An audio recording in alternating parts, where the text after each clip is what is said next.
ang plano ng US sa Pacific na kinatatakutan ng China. Madalas nating marinig ang pagtawag sa capital ng Taiwan bilang Chinese Taipei at hindi Taipei lamang. Ito ay dahil may pagtatalo sa pagitan ng Taiwan at China.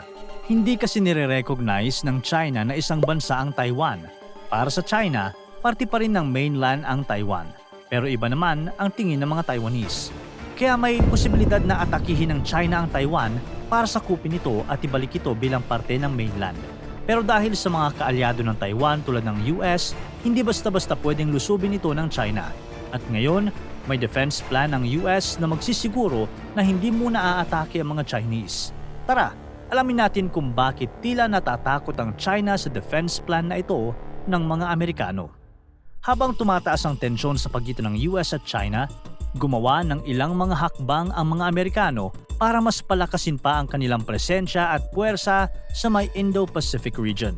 Isa sa mga hakbang ng US ay ang pagkakaroon ng mga base kung saan pwedeng magmula ang anumang military action nila kung sakali magkaroon ng giyera tulad ng sa pagitan ng China at Taiwan.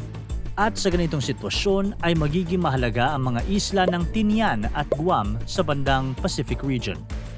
Ang maliit na isla ng Tinian ay di naman talaga popular. Nagkaroon lang ito ng papel bilang isang B-29 base noong World War II. Pero ngayon, ito ay napakahalaga dahil sa North Airfield nito. Noong 2021 kasi ay nagkaroon ng revitalization dito dahil sa Air Force Agile Combat Employment Strategy o ACE. Pwede nating tingnan ang ACE bilang isang proactive and reactive na operational scheme para mas mataas ang tsansang makasurvive ang mga sundalo ng Amerika habang ginagamit ang potensyal nilang combat power. Kung maayos na magagamit ang ACE ay maaapektuhan nito ang targeting process ng kalaban. Pwede rin itong makagawa ng mga suliranin sa politika at sa mga military operations ng kalaban. Maliban sa Tinian ay kasama din ang Guam at iba pang mga kalapit isla dito sa ACE strategy. Ang Guam ay isang military asset ng US mula pa noong 1944. Nagtayo rito ng isang military base para sa mga B-29s. Sa ngayon ay merong dalawang malalaking military bases sa Guam. Ito ay ang Anderson Air Force Base kung saan may mga long-range bombers at saka ang APRA Naval Base kung saan naroon ang submarine squadron.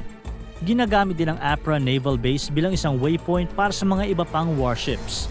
Dito rin tumitira ang halos 7,000 US military personnel. Kahit maliit na isla ang mga teritoryong Guam at Tinian, ang mga ito naman ay may strategic power na ginagamit ng US para maproteksyonan ng mga Amerikanong sundalo at mapadali ang pag-counter nito sa mga posibleng gawin ng China. At may suporta pa rin manggagaling sa mga US military bases sa Japan, Taiwan at Pilipinas tulad ng mga attack squadrons, ammunitions at fuel. Napapansin naman ng China ang ACE strategy na ito ng US. Kaya pinipilit ng China na manghikayat ng mga bansang papabor sa kanila para ma-isolate ang Taiwan at mas mapapadali ang pagsakop nito. Hindi kasi kailanman tinanggap ng China ang pagiging isang independent country ng Taiwan. Magmula pa kay Mao Zedong ay gusto na ng mga leader nito na magkaroon ng reunification ng Taiwan sa mainland China. Sa totoo lang, naniniwala dati ang China na kusang magbabalik ang halos 24 million na Taiwanese, lalo na dahil sa gumagandang ekonomiya ng mainland. Pero malabo na itong mangyari dahil sa pagyakap ng Taiwan sa ideolohiya ng demokrasya na pawang kabaligtaran sa mga turo ng communism sa mainland China. At sa mga ilang dekadang lumipas ay lalong ayaw na ng mga Taiwanese na sumama muli sa mainland. Wala na tuloy magagawa ang China kundi ang puwersahin nito sa pamamagitan ng paglusob at pagsakop. At hindi ito gustong mangyari ng Amerika at ang mga kaalyado nito sa Asia. Kung sakali na makuha ng China ang Taiwan ng walang karahasan, ay walang magagawa ang US kundi tanggapin ito. Pero kung ang China ay lulusob at mananakop, maaari magkaroon ng digmaan kasama ang US at mga kaalyado nito. At ito ay sinasabing pwedeng mangyari sa mga paparating na taon. Sa paniniwala ng ilang mga military analysts, hindi naman talaga ito laban ng China at Taiwan, kundi laban ng US at China. Dahil sa malaki impluwensya ng Amerika sa Taiwan, pwedeng tingnan ang anumang atake sa Taiwan bilang atake na rin sa US. Kaya medyo maingat ang mga hakbang na ginagawa ng leader ng China na si Xi Jinping. Dahil hindi naman din maganda ang direktang kalabanin ng Amerika. Sa totoo lang, kung sakaling kailangan ng lusubin ng China ang Taiwan, hindi naman natin masasabi na itutuloy ito ni Xi Jinping.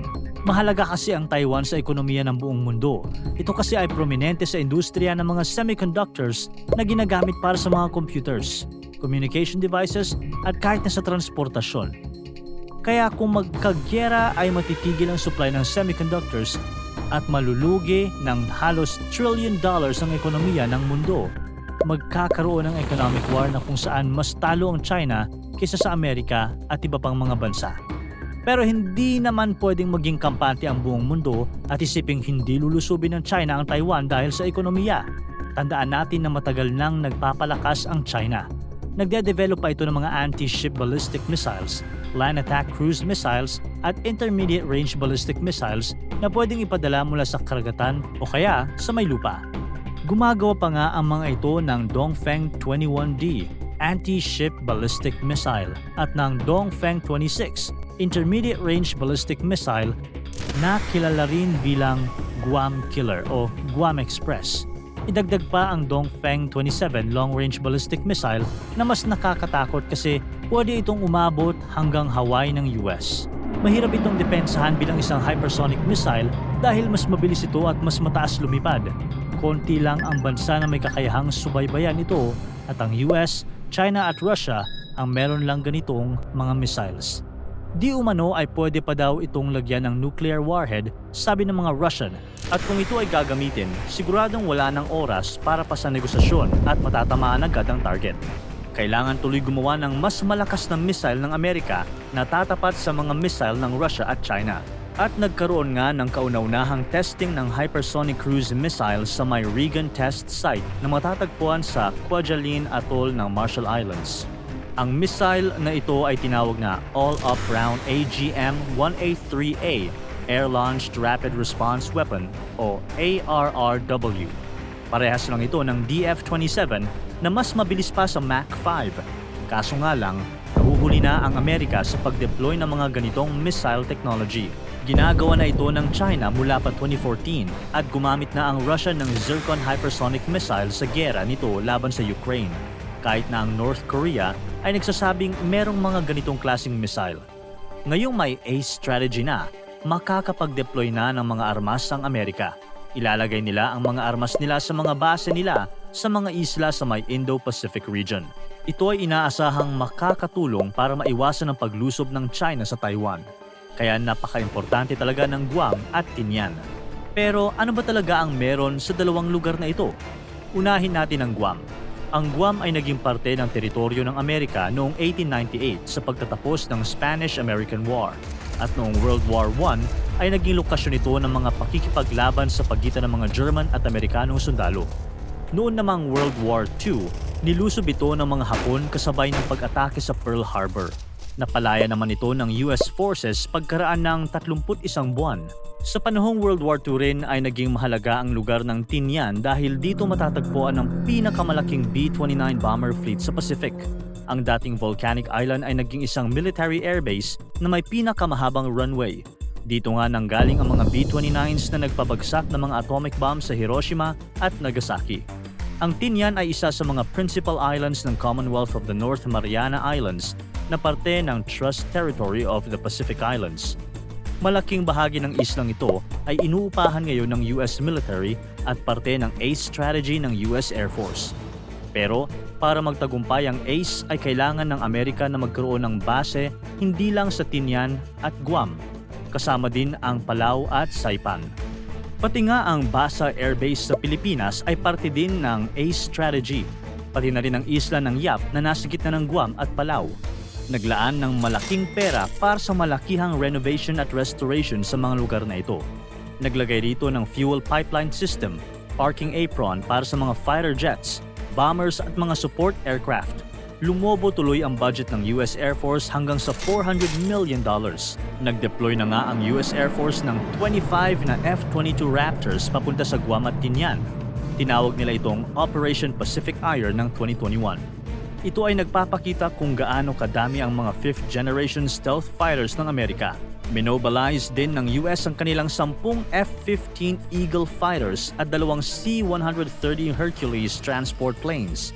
Nagpapatunay lang na pwede ang mabilis na pagpunta ng mga eroplanong ito sa Pacific region kung kailangan. Hindi lang mabilis kundi madami pa. Idagdag pa dito ang ginawa ng US Pacific Air Force na COPE North Training Exercise sa may hilagang bahagi ng Mariana Islands. Ito ay isang napakalaking multinational exercise kasama ang Air Force, Navy at ang Marine Corps ng Amerika. Kasama din dito ang mga kaalyado ng US tulad ng Japan, Australia at iba pa. Ang objective ng exercise na ito ay pagpapahusay ng kooperasyon at kahandaan ng mga international military forces gamit ang iba't ibang training scenarios para sa air combat, humanitarian assistance, aircraft crashes, mass casualty events at disaster relief operations. Ito ay mga training scenarios na pwedeng magpahanda sa mga military allies kung sakali mang may gerang maganap kontra China. At sa mga exercises na ganito ay mapapansin ang paggamit ng US Marines galing sa Camp Blast sa may Guam. Ito ay na-reactivate kamakailan lamang at pwedeng maging base ng halos 5,000 na Marines. Dito siguro ipapadala ang mga ilang Marines na nakatalaga sa Okinawa, Japan. Nagkaroon na kasi ng bilateral agreement ang US at Japan na babawasan na ang presensya ng US military sa may Okinawa. Sa Guam ngayon, nakabase ang mga Marines na pwedeng ma-deploy kung may mga pagbabanta galing sa China. May initiative na din ang US Marine Corps mismo na tinatawag na Force Design 2030. Ito ay naglalayon na pigilan ang paglusob ng China sa Taiwan sa pamamagitan ng paglagay ng mga Marines sa mga ilang piling isla. Ang Force Design 2030 ay hindi lang naman nakatuon sa gawain ng China, kundi pati ang Russia. Pero sabihin na natin na lusubin ng China ang Taiwan, magpapadala ba talaga ng mga sundalong Amerikano sa Taiwan para ipagtanggol ito? At kung sakali man ay sapat na ba ang paghahanda ng US military? Inaasahan ng CIA na maaaring mangyari nga itong paglusob sa taong 2027, kaya nga maraming war games ang ginagawa para malaman kung ano ang pwedeng mangyari kung lusubin nga ng China ang Taiwan. Ang mga posibleng mangyari sa pananakop ng China sa Taiwan ay pinag-aralan na rin ng Center for Strategic and International Studies o CSIS. Nagsagawa ito ng ilang mga war games bilang simulation ng mga posibleng mangyari.